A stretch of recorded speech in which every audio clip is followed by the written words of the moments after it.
Right now, somewhere, someone is telling a small lie. I'm on my way. I love it. Everything's fine. You do it too. Everyone does. But the real answer to why is far stranger than politeness or habit. Lying is not a flaw in human nature. It is one of the most sophisticated tools your brain ever built, and the day it first appeared changed everything that came after. Go back nearly 2 million years.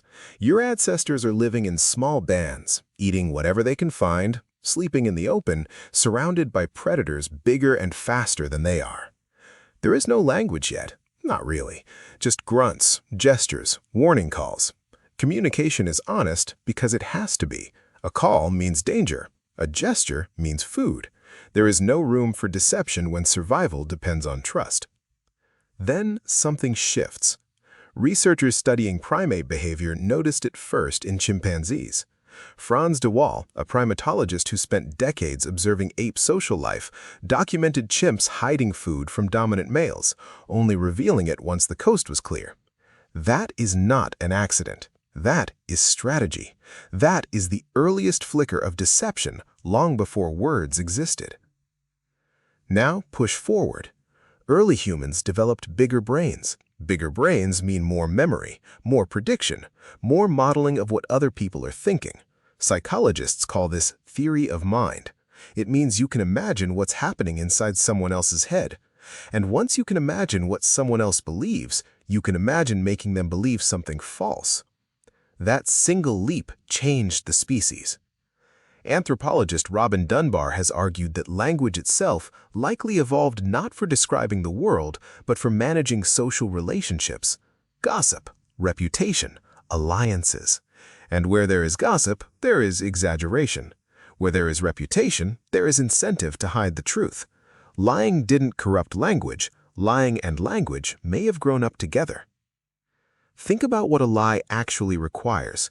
You need to understand the truth. You need to understand what the other person believes, and you need to construct a false version convincing enough to replace it. That is an enormous cognitive load. Some researchers believe this demand is part of what pushed human brain size upwards so dramatically compared to other primates. Deception wasn't a bug in the system. It was a selection pressure. Consider a small hunting band 40,000 years ago. Food is scarce. If you found a good berry patch, do you tell everyone? Sharing builds trust and alliances, but hiding it, just this once, could keep your own children fed a little longer.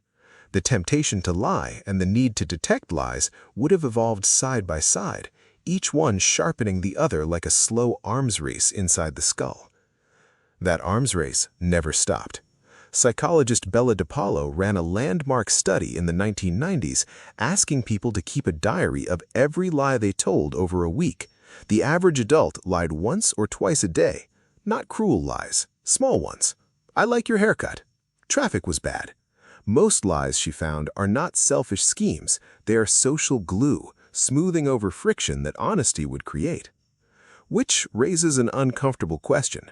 If small lies are constant and mostly harmless, why do they still feel wrong? Because your brain evolved in tiny groups where reputation was everything. Get caught lying in a band of 30 people and everyone knows by nightfall. There was nowhere to hide from your own community.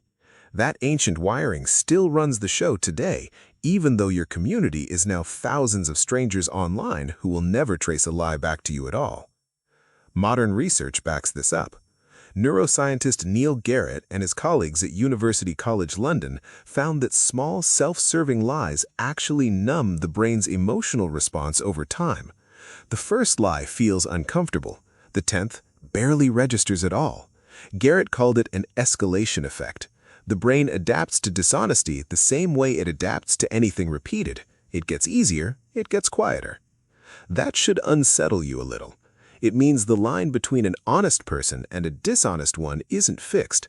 It's worn down, one small lie at a time, the same way a path gets worn into grass. But here's the twist.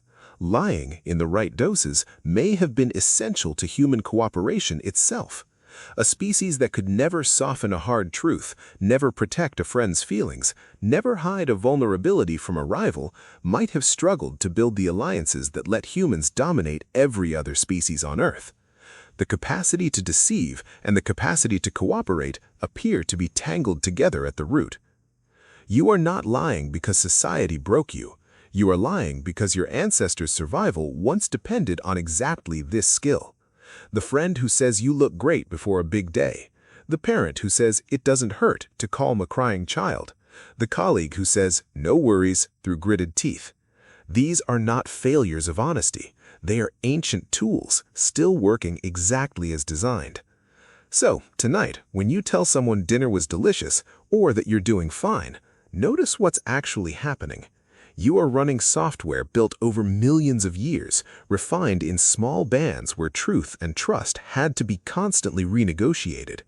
You are not being fake. You are being human in the oldest sense of the word. The real answer isn't that lying is far stranger than you thought.